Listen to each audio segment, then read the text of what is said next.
So let me tell you about Priya, who's one of the Bversity learners, a very inspiring bioinformatician and a smart one. She learned Python, completed 3 online courses, and did 12 GitHub projects. She applied to 20 internships, got 2 interviews, and the sad part was 0 offers. Any guesses why? And then she changed one thing about the entire thing. And guess what? She got 3 job offers in just the next 6 weeks. What changed or what did she do different? She stopped showing the companies that she knows to use the tools really well.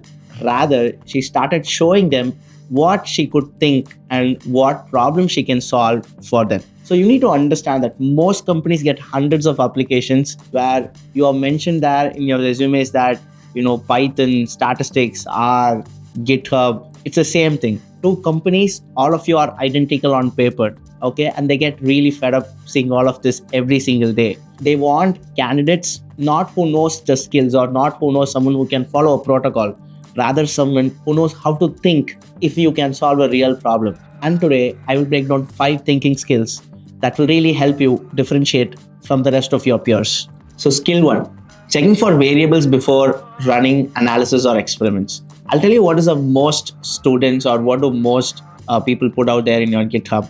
So you basically say that you analyze gene expression data, found out 500 significant genes, and you basically put out a heat map saying this is my heat map. So I'll tell you what's wrong with this. People will clearly understand that this is some online followed protocol because they for sure know that the real data is very messy. This is not how what happens in the real world scenarios. So I'll tell you a better approach for this. So something that person could have said is that I analyzed gene expression data, but before that I checked for the metadata and it clearly showed that my experiments results or my experiment trials were done sometime around January, but the controls data was collected around June. This is a clear batch effect that is shown, right? If you can really pick it up, you will point it out there.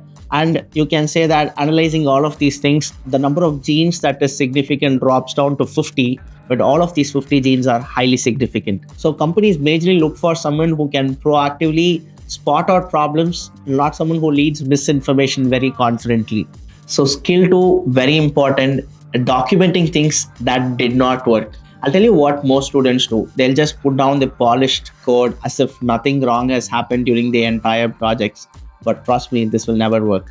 Okay, I'll again tell you a better approach to do that. You could rather say, I tried 3 normalization methods. Method 1 gave 98% accuracy. Method 2 had batch effects, randomized labels, still got 94% accuracy. It was overfitting. And method 3 gave 72% accuracy, but still stable across subsets. So I trust this one. I'll tell you why this is a very better approach or this is a better way of questioning things. Because companies do understand that when you run experiments, you will definitely have trial and error. So and people want to know what are the trials and what are the errors that you basically went through before you found out the right one. What you can really do about it is in your GitHub, create a separate file called decisions.md or say failures.md or something about it and write 2 to 3 things that actually did not work and what you learned from it, how did you navigate it, what it really taught you. So that, like I said, it shows companies that you can really think critical. You basically are working to solve for a problem, not just follow a blind protocol out there. Skill 3, you have to run sanity checks. I'll tell you what do most students do. After running an experiment, they get a result, they get happy, they immediately publish it and move on. But you know what? Real professionals actually do not do that. They get a result, they don't trust it. They go back and make sure that whatever the result they got is true. They basically try different industry practices. I think we have baseline test, we have null test, too good check. There are so many industry standard practices that's been happening. So they basically check it again and again just to say that whatever the result that they've got is actually right, not just perfect. And this is some of the approach that you could take when you write down such things out there. You could say that, hey, I built a model with say 92% accuracy, but when I did a baseline check, it just showed that it's 90% accuracy, which is just 2% lesser than my fancy AI model that I built. And you could modestly accept that, hey, the results are good, but not great enough because the baseline model is already at 90%. So This mindset is very, very, very important to the companies or to the recruiters, because they understand that you are someone who really takes failure seriously, or you are someone who does not just preach false results or something out there. Very, very, very important skill. Skill 4, always my favorite. Something that I say is you should always lead with impact, not with your methods. I'll tell you what do commonly most students write out in your GitHub on your projects. Most students say that I performed statistical analysis using t-test and ANOVA with Bond-Ferroni correction, p-value less than 0.05, visualized using matplotlib and cbond. It looks very perfect. But I'll tell you why it will never work for the industry. Because people who hire you or you interview you are not always technical. They could be PIs, they could be team leads, they could be managers or HRs who does not understand this job.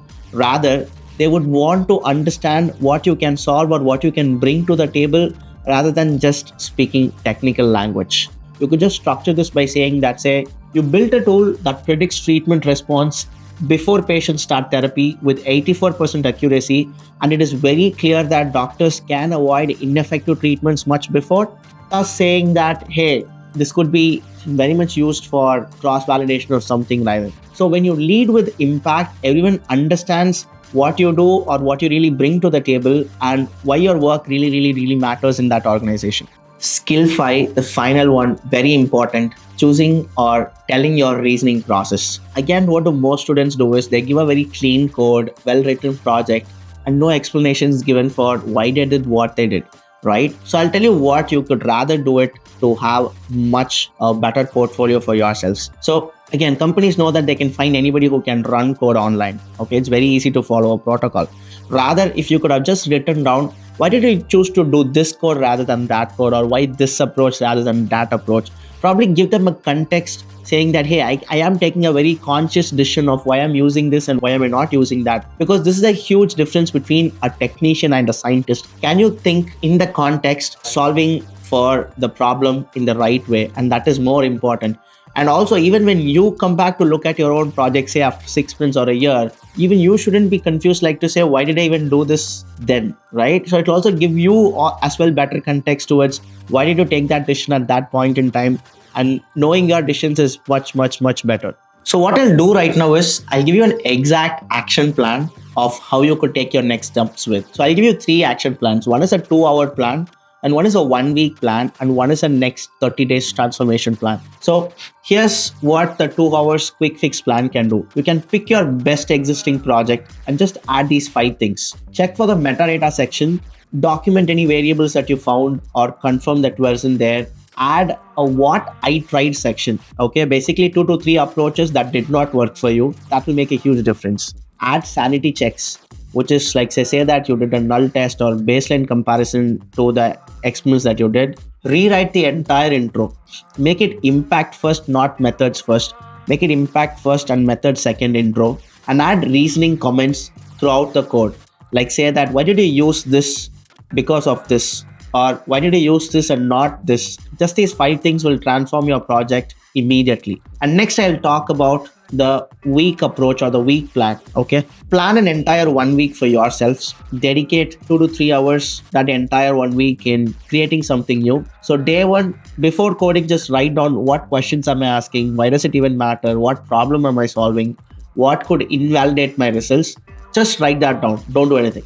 Day 2 and 3, do the analysis, but keep notes on what breaks and why. When you write the code, when you keep doing the analysis, just note down every single thing to say what error does it shows and why do you think that error shows. And day 4, run sanity checks like we already spoke about and document them. That's very important. And day 5, write it up with impact first framing, including the challenges. This will show a very new version of yourself in the project. And finally, in the 30-day transformation, I'll give you a few set of things to do. But if you need some help in getting your projects, your portfolio, an entire revamp or something, comment us in the chat box. We can upload an entire GitHub tutorial for you. Okay. And finally, in the 1 month or the 30-day transformation plan, week 1, fix an old project using the 5 skills that we already spoke about. So you know what to do about it. And week 2, start a new project, applying all these 5 skills from start. At week 3, reproduce a published figure, which means take an old thing, just republish it, document what wasn't explained in their methods. Basically go do a trial and error, or basically go do a check on their results and analysis and just document that. And week 4, review all projects, ensure each demonstrates thinking, not just execution. And I promise you that at the end of week 4, your portfolio will definitely stand out. Now, do you remember Priya, the Bversity learner I spoke about? She did exactly the same thing to her RNA sequencing project. And guess what?